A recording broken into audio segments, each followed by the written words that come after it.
Morning, everybody. So, welcome to Super Super Freedom Week, Day 2. I know it's a bit bonkers, this Super something weeks, but anyway, it's just a way of doing bunches of sessions together, like 3 a week. Yesterday, I introduced this worksheet, working with trying to bring more freedom into our lives, given the limitations that we've got, with COVID and being safe and all that, and being safe for other people. So in the first column, we've got what do I need more of? More fun, more new experiences, maybe a sense of achievement and sense of creativity. And then, so when you need something more like that, you'd log it here. And then action, visit a new place safely, randomly contact a new person, safely, new hobby, break your routine, acts of kindness, acts of mindfulness. So, when you do one of those, like put it in here and say, give it a time, how long you did it for. And then in the last column, what change you noticed, what energy how your energy shifted and the experience of fun and freedom. So, whenever you notice something like that happening here, put it. So, this is using a kind of aid to help mindfulness, when we kind of know what's happening, what we're experiencing, and what actions have led to what, then we've got more of a sense of control over things, over our lives, and I think that sense of control, of actions having consequences and how gives us a sense of freedom. So yeah, it's interesting, isn't it, that people often talk about, when you have artists and writers and any creative people, they often say that it's through the working within the limitations of a form that creativity really comes out.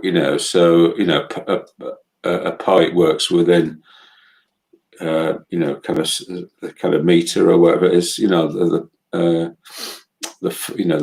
form of the poem, and yeah. So here's a picture of a Zen garden.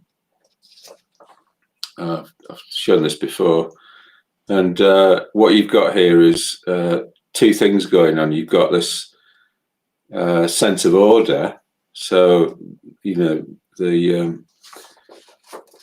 designer of the garden, the monks in the monastery, have raked the gravel into spirals, and you can see they've managed the whole thing. They've arranged the forms in relation to each other. The proportions are in particular. So you often get this in art. The golden mean, having a kind of particular relationship between the forms.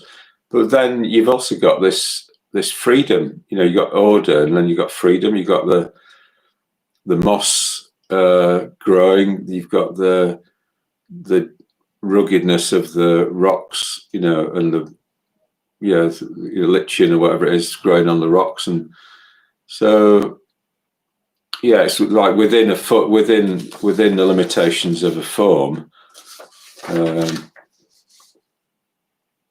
You need both. Basically, you need that kind of constraint and a sense of freedom or growth. So I thought later on that I would talk about freedom in Buddhism. The way in which freedom is attained in Buddhism, just to give us a sense of how we might attempt to be free, within the constraints of COVID and the restrictions and lockdowns and all that sort of thing. Yeah, I mean, it's funny. Like yesterday, my brother was going to come and visit this weekend, and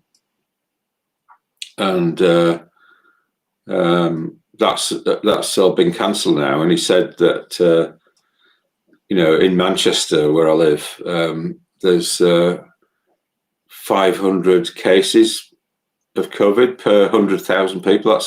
That's like 1 in 200 people, and I live in and a lot of the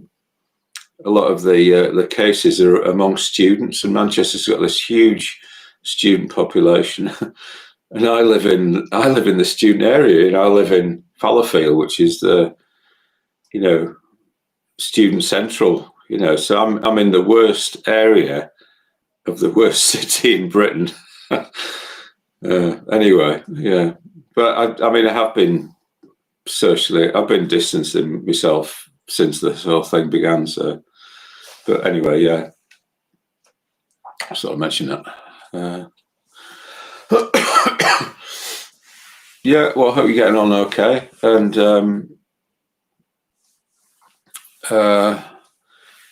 just it's worth acknowledging how we feel all the time, so that that feeling is one of the 4 foundations of mindfulness mentioned by the Buddha that we need to pay attention to. So it doesn't really help to kind of override how we're feeling at any time, and it's also good to where we feel it's safe to kind of share how we feel with other people. So often when we express something, it's helpful, or it can be helpful to help us be aware of it. So, and with that in mind, I woke up this morning feeling a little bit raw or something like that, and I tried to humanize myself a bit last night by watching Donnie Darko. I really like that film. It's very human. And I got about halfway through it, and I thought, I need to do some meditation before I go to bed. So I did that, and then woke up a bit like, where am I?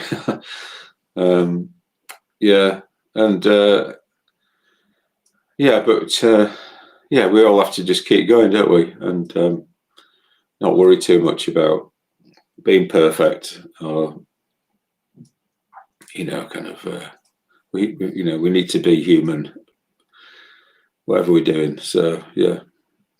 All right. So what we'll do now is we'll do a bit of body work and then some meditation. Do grounding meditation today, and then I'll go into the topic a little bit. So okay, thanks.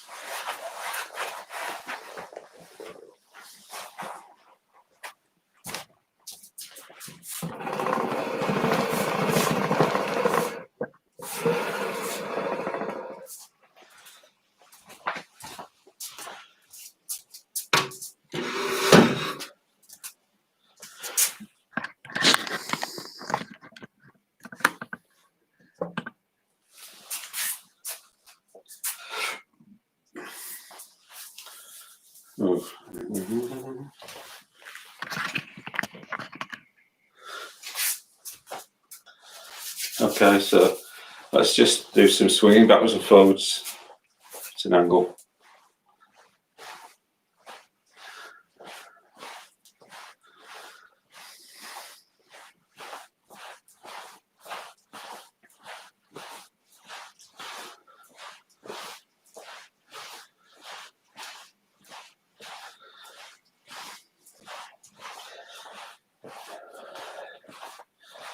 And feel the contact of your feet on the ground.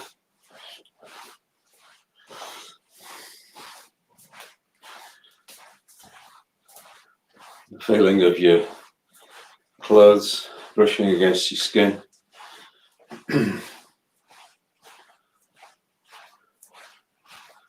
Try to have your spine upright, so that it's as if you're doing this, you've got moving backwards and forwards, just as one piece.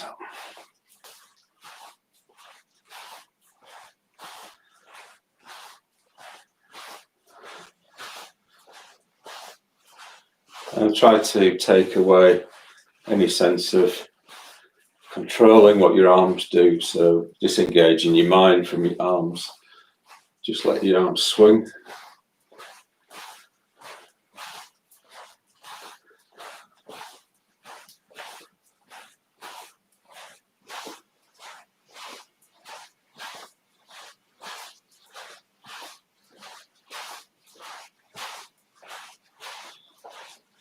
Okay, and then put the other foot forward on the other side, and then do the same on the other side.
Okay, and then just rotating hips.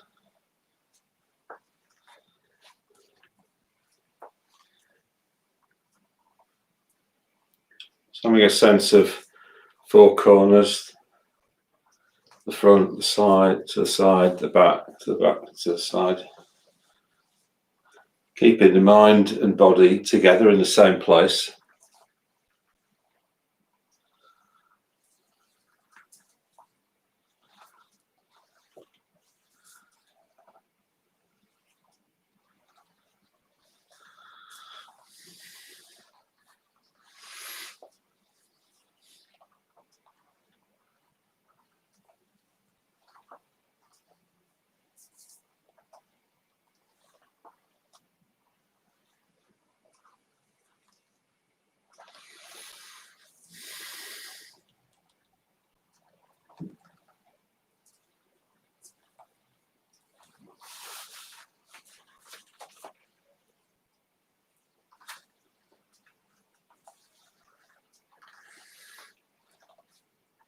Okay, and then swaying from side to side.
Take some deeper breaths.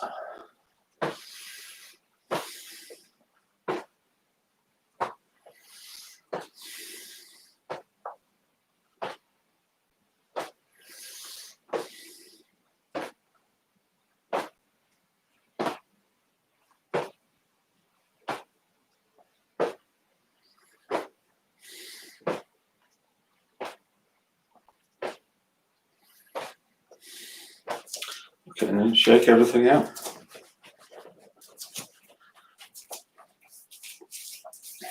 Put your hands together.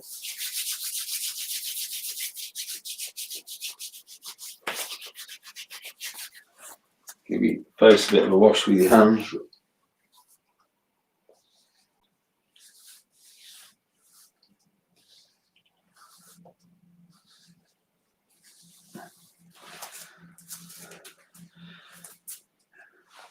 And then take a seat for meditation.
Okay, so we're going to do the grounding meditation.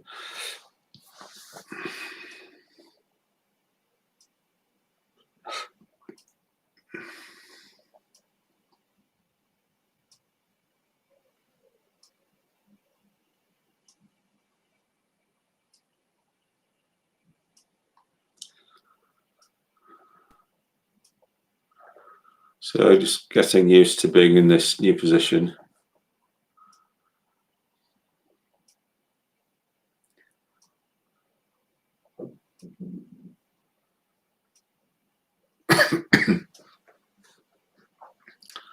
And just letting your body just sit there. It knows how to sit down. You don't need to be holding it up in any way. Just let it just sit there. Just having a sense of balancing your spine so that it's not leaning over either side to side or forwards or backwards.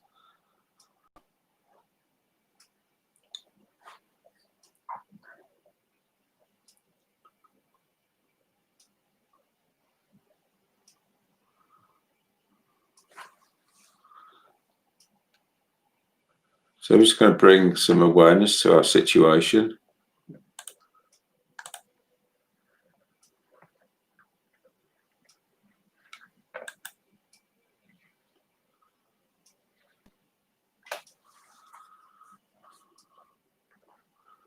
So what is our situation at the moment?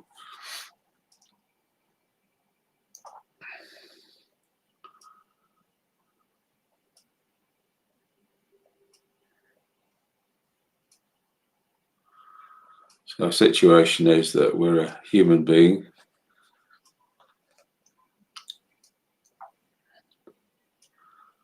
And we exist in time and space.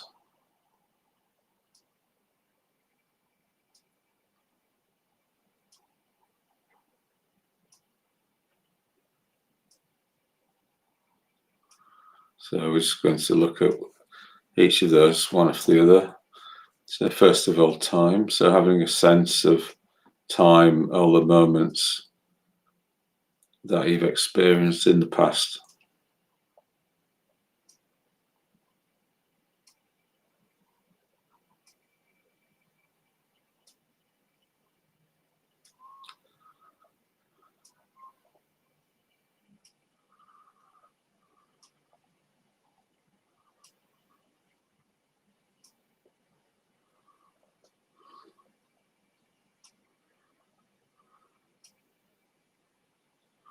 So if your mind is a bit busy and wanting to draw your attention, just put it to one side. Just imagine that it's over in the next room or something.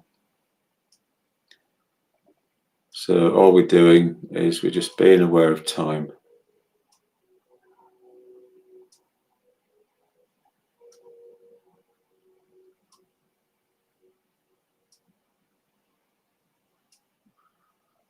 Just letting it dawn on us that we do exist in time and that we have all these experiences.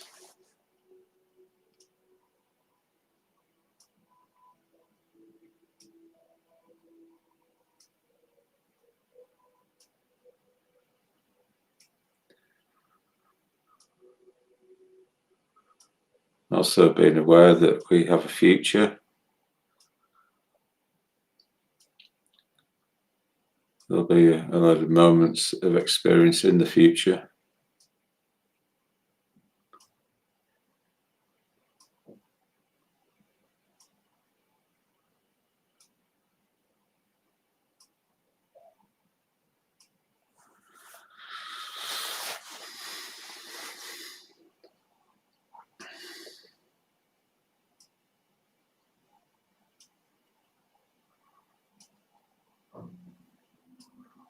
So just waiting for that to dawn on us, that we have a future.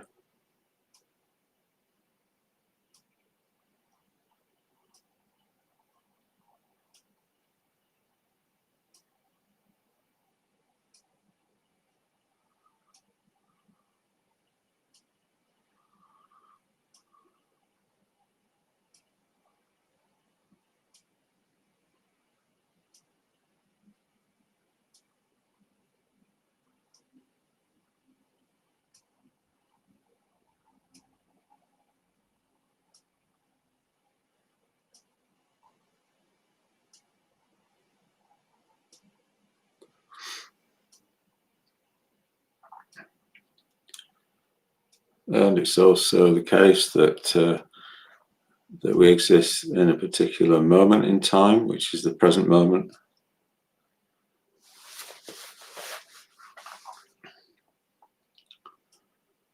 And this is where our life is actually happening.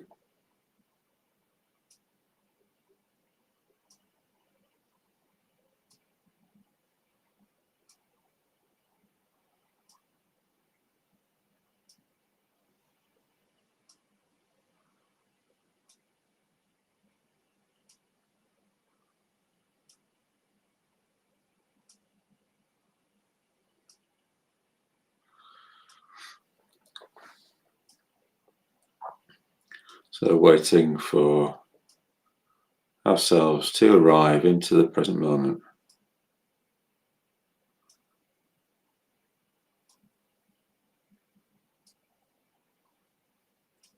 And when we're trying to make something happen in meditation, sometimes we just have to give it enough time. So just being patient.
As well as existing in time, it's also the case that we exist in space.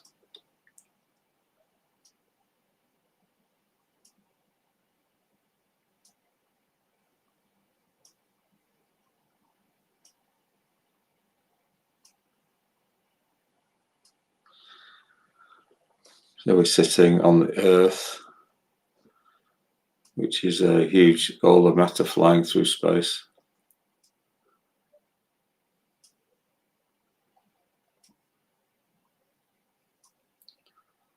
And above our head is the Earth's atmosphere, which is about 10 miles thick.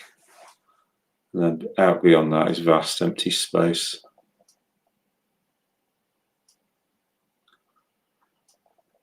Where every now and then there might be an object like a star or a galaxy or something, but not very often. It's absolutely huge distances out there.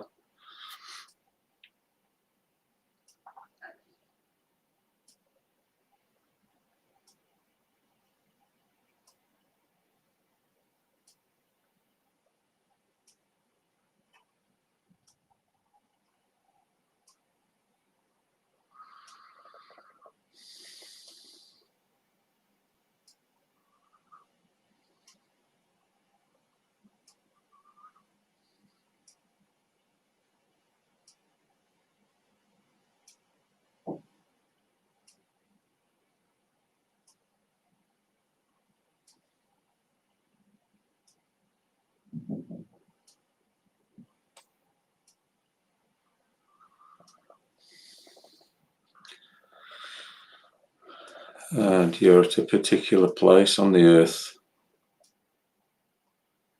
Just allow yourself to arrive into that place.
And it's also the case that we have a body, and that body has a particular structure to it. We've got bones that support the weight of the body, and muscles that move the body about,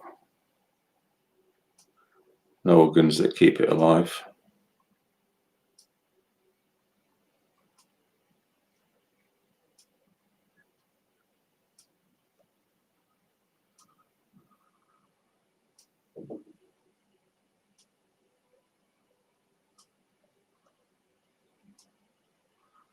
So tuning into your particular body, seeing where the bones are, where the muscles are, the organs.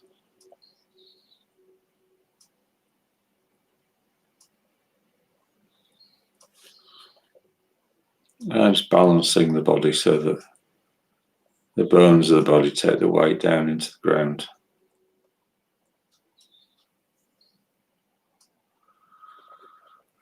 And then the muscles of the body can just release. So relaxation is just like opening a fist.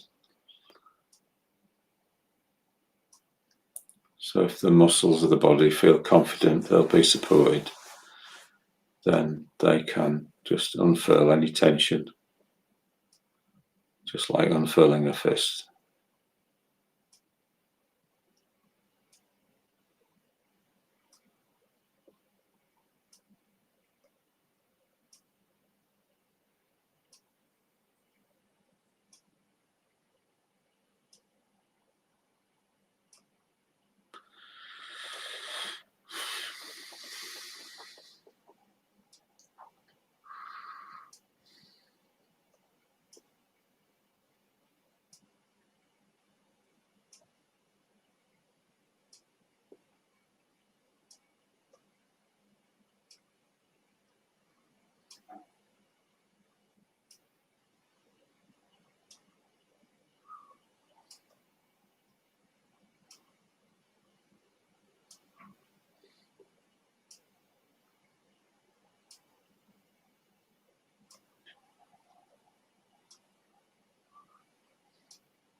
Okay, so I'm just going to talk a little bit about freedom in Buddhism.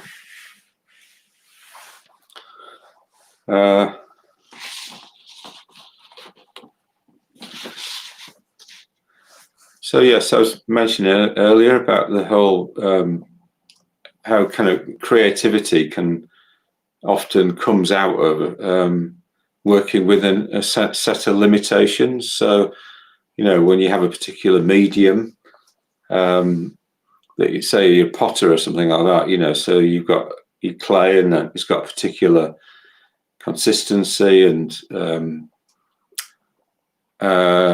then you've got your glazes, you know, and they've got certain qualities and stuff. So it's like you're working within the limitations of the medium to express something, and it's the same with everything, you know, pastel drawing or you know, acrylic painting or whatever it is. Every medium has its particular qualities and limitations, and you know, so oil paint takes ages to dry, so you can keep changing things, but acrylic paint doesn't. So you have to be, you know, have to make your decisions quicker and all that. So what are the limitations within which we're working with Buddhism? Well, I suppose what, you know, one of the main things that Buddhism's pointing towards is you know, how we overcome suffering and how we bring about happiness for ourselves and for others. And often, so it talks about two things basically. What it calls samsara, which is conditioned existence. You know, the world as experienced by unenlightened consciousness, and then you've got nirvana, which is the world as experienced by enlightened consciousness. So what often happens in samsara, which is where we all are, is that we go chasing things that then cause us suffering because they're not permanent. You know, so you know we forget that they're impermanent. So we you know, we have things. You know, we have relationships, and we have houses and jobs and all that sort of thing. And then at some point, you know, those might come to an end. You know, and our life itself comes to an end. So it's like everything in samsara is impermanent. So, but we, in our ignorance, we way of just kind of stopping the world and it'll just stay as it is, you know. Yeah, so that's not the case. So I suppose, like what Buddhism does, the limitations that we're working within are, well, what are the things that we have control over, and what do we not? You know, so obviously, all the things that we have control over are need to be things like our mental states and our responses to things. So, you know, we can, for instance, we can practice contentment, you know, when things change. So that is a mental state that's not going to lead to suffering, you know, because, I mean, if we practice desire for things and then they come to an end, then we're creating suffering. But if we practice contentment, then they're not, you know.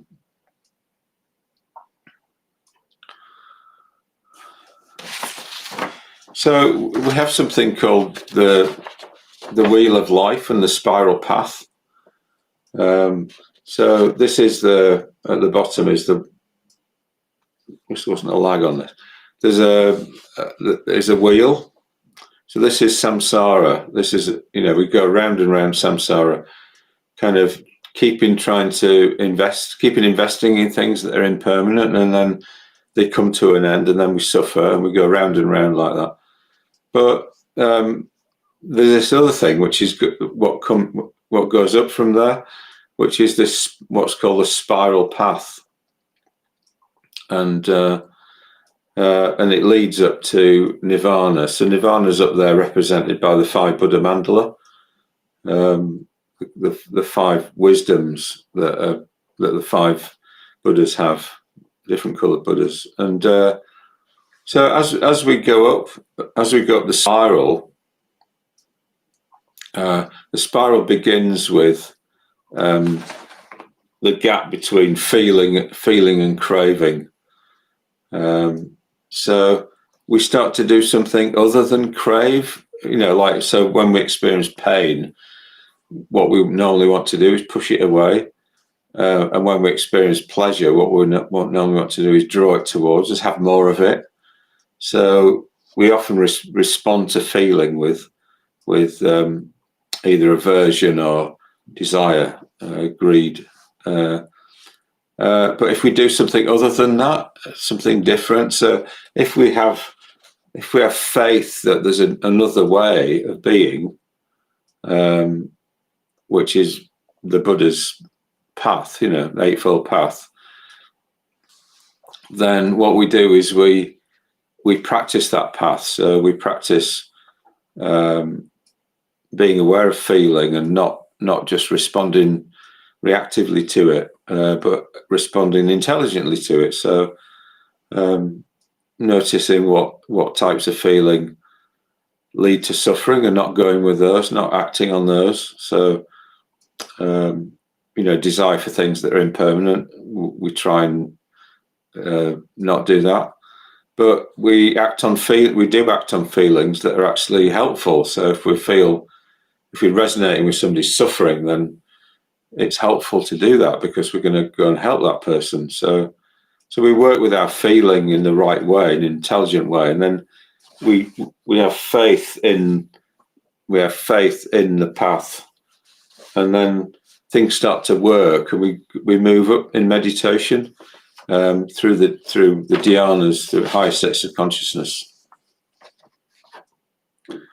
And then at a certain point, we go through knowledge and vision of things as they really are, sort of insight, and then we start to disentangle ourselves from the world. We see clearly, what's worth investing in, what isn't, and then we start disentangling ourselves. And in the end, the second to last,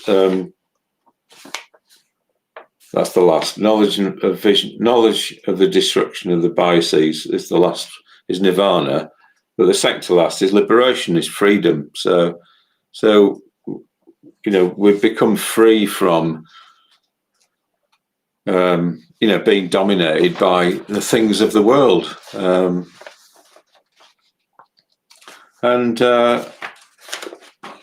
So this is one way of looking at it.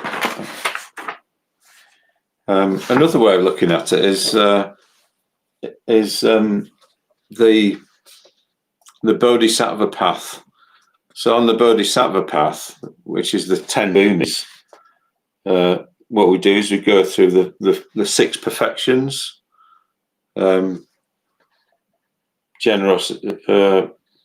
generosity, ethics, patience, vigor, meditation, and wisdom. And this is, like, in a way, the equivalent of nirvana in the other system. And then beyond that, we start helping beings. So we then cultivate skillful means. So we start to learn how to use wisdom to actually speak to people in a way that they can understand or can take in. So we don't give them too much, and maybe we kind of draw them in through. We're trying to track them in through skillful means, and then we just kind of develop more and more kind of power, really. So we've got we make vows in order to save all sentient beings, and then we develop strength and finally knowledge. So these are the things that we develop as we go through the 10 bhumis, the 10 sort of stages of the Bodhisattva. And so when we get to the when we get to the top there, the cloud of Dharma Megha, what happens is we just have the complete sentiment that we want all beings to be well and not suffer, and we're completely dedicated to that.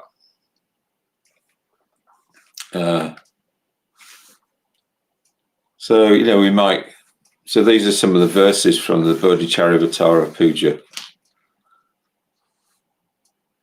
May all animals be free from the fear of being eaten by one another.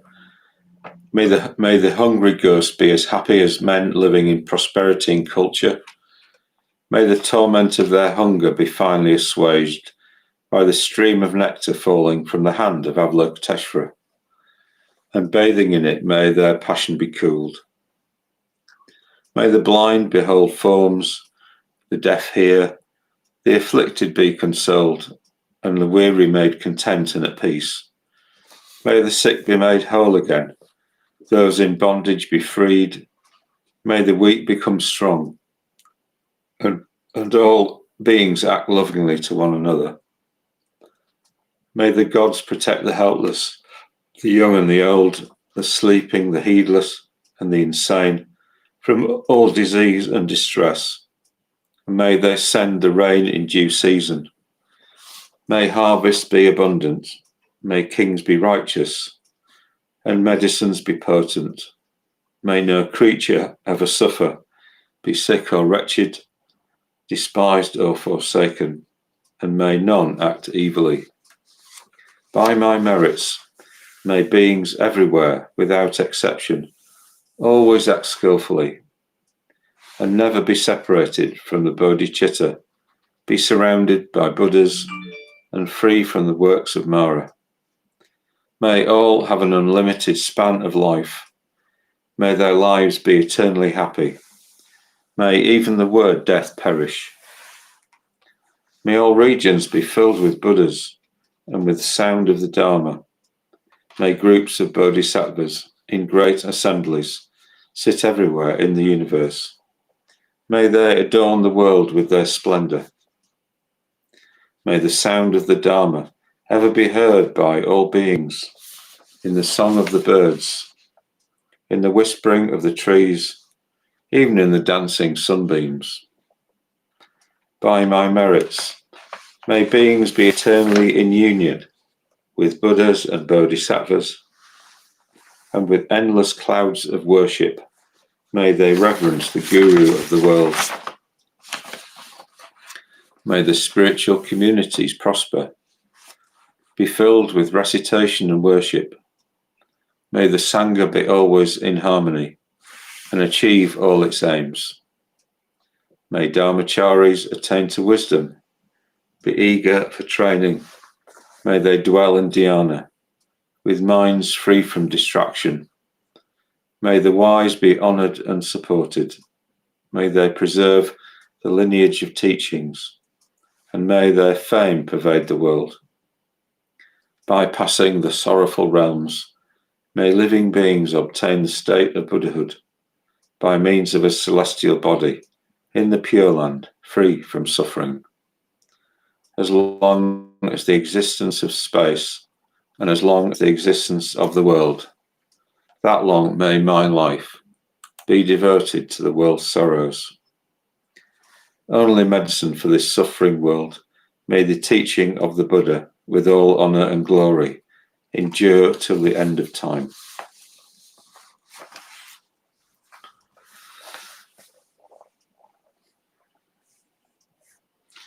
So, freedom, in a way, in Buddhism, is the ultimate freedom is to be completely interested and engaged in the work of like helping all beings be happy. Symbolized by Avalokiteshvara here. So Avalokiteshvara has 1,000 arms and 11 heads. So the heads are all kind of looking out for beings everywhere, how they're getting on, seeing what they need, and then the arms are all giving what beings need. So each arm has a different implement in it, something that's needed by a particular being. So, and in each hand is an eye. So it's like that. The giving is with awareness. So yeah. So we could say that within the situation that we're in with COVID and everything. Rather than going on a march or, yesterday I was on my bike heading down to the park and I saw a group of about 10 students down a back alley, and they were in a tight circle, 10 of them, and they were kind of doing something. It was like some sort of ritual. They were shouting at each other. It was almost like a ritual to let's all get the virus and get it out of the way, or something like that, So they're expressing some sort of freedom there, or going on a march to sort of say we don't want to be restricted by, by COVID restrictions. But Buddhism's saying, well, the ultimate freedom is that, we're completely working within the limitations of life, which is like our medium is all sentient beings. This is what we're working with. How do we bring about happiness for all sentient beings? How do we look after them? How do we watch out for them? How do we not harm them? So this is the constraint that we're working with, that freedom can come out of, or it has to come out of, really, if we're going to be really creative in life. So I hope you found that interesting, and see you tomorrow. Okay, thanks.